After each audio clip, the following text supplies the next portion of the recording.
রাশিয়ার দেওয়া সাহায্যে কি যুক্তরাষ্ট্র ইসরায়েলের বিরুদ্ধে যুদ্ধে সফলতা অর্জন করছে ইরান? মার্কিন সামরিক ঘাঁটিগুলোর উন্নত অস্ত্রকে কিভাবে চ্যালেঞ্জ জানাচ্ছে ইরান? কেবলমাত্র ক্ষেপণাস্ত্র দিয়েই কি যুক্তরাষ্ট্রের সামরিক বাহিনীকে ঘায়েল করা সম্ভব? হোয়াইট হাউসের শীর্ষ সামরিক কর্মকর্তাদের মাঝে ইরানকে ঘিরে তীব্র উৎকণ্ঠা। চলমান যুদ্ধে রাশিয়ার সম্পৃক্ততার বিষয়টি টের পেয়ে ব্যাপক চিন্তায় পড়েছেন মার্কিন প্রেসিডেন্ট ডোনাল্ড ট্রাম্প, যার কারণে যুদ্ধের ময়দানে অনেকটাই ব্যর্থ যুক্তরাষ্ট্রের সামরিক বাহিনী। প্রশ্ন হলো, রাশিয়ার কাছ থেকে কি ধরনের সুবিধা পাচ্ছে ইরান?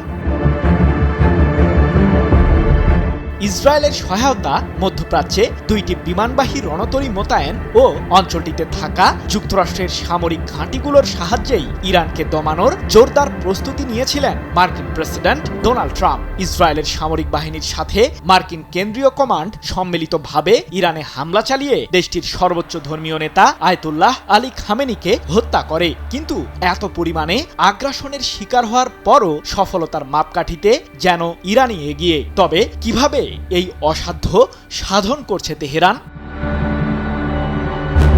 মধ্যপ্রাচ্যে থাকা যুক্তরাষ্ট্রের সামরিক স্থাপনাগুলোর বিরুদ্ধে মিসাইল ও আত্মঘাতী ড্রোন দিয়ে হামলা চালিয়ে যুদ্ধের ময়দানে এখন সুবিধাজনক অবস্থানে ইরান। ৮ মার্চ মধ্যপ্রাচ্য ভিত্তিক সংবাদ মাধ্যম মেহের নিউজ এজেন্সি তাদের এক প্রতিবেদনে জানিয়েছে, মাত্র ২৪ ঘন্টার ব্যবধানে মধ্যপ্রাচ্যে থাকা যুক্তরাষ্ট্রের সামরিক ঘাঁটিগুলোর ৪টি থার্ড মডেলের আকাশ প্রতিরক্ষা ব্যবস্থার রাডারকে ধ্বংস করেছে ইরান। এই রাডারগুলো দিয়ে ইরানের ছোড়া ক্ষেপণাস্ত্র ও ড্রোনের রিয়েল টাইম ডেটা পেত মার্কিন কেন্দ্রীয় কমান্ড। কিন্তু প্রশ্ন থেকেই যায়, ইরানের কাছে কি এমন উন্নত প্রযুক্তি আছে যা দিয়ে মার্কিন সামরিক ঘাঁটিগুলোতে নির্ভুল হামলা চালাতে পারছে তেহরান? সম্প্রতি ইরানের পররাষ্ট্রমন্ত্রী আব্বাস আরাকচি জানিয়েছেন, মধ্যপ্রাচ্যে থাকা যুক্তরাষ্ট্রের সামরিক লক্ষ্যবস্তুকে ঘিরে ২ দশকেরও বেশি সময় ধরে গবেষণা চালিয়েছে তেহরান, যার ফলে চলমান যুদ্ধে মার্কিনী বাহিনীর বিরুদ্ধে ব্যাপক সফলতা অর্জন করছে ইরান। তবে সবচেয়ে চাঞ্চল্যকর তথ্য দিয়েছে মার্কিন সংবাদ মাধ্যম সিএনএন।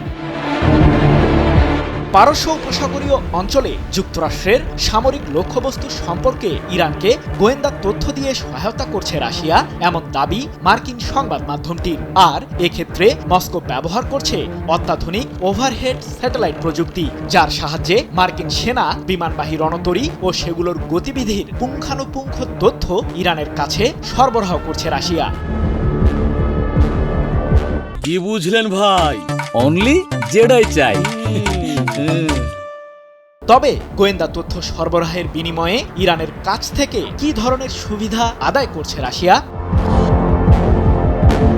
ইরানের সাথে দীর্ঘদিনের কৌশলগত সামরিক সম্পর্ক রয়েছে রাশিয়ার। বিশেষ করে রাশিয়া ইউক্রেন যুদ্ধে প্রেসিডেন্ট ভ্লাদিমির পুতিনের দেশটিকে শাহেদ 136 মডেলের আত্মঘাতী ড্রোন দিয়ে সহায়তা করেছে তেহরান, এমন তথ্য আন্তর্জাতিক বিভিন্ন সংবাদ মাধ্যমের প্রতিবেদনে উঠে এসেছে।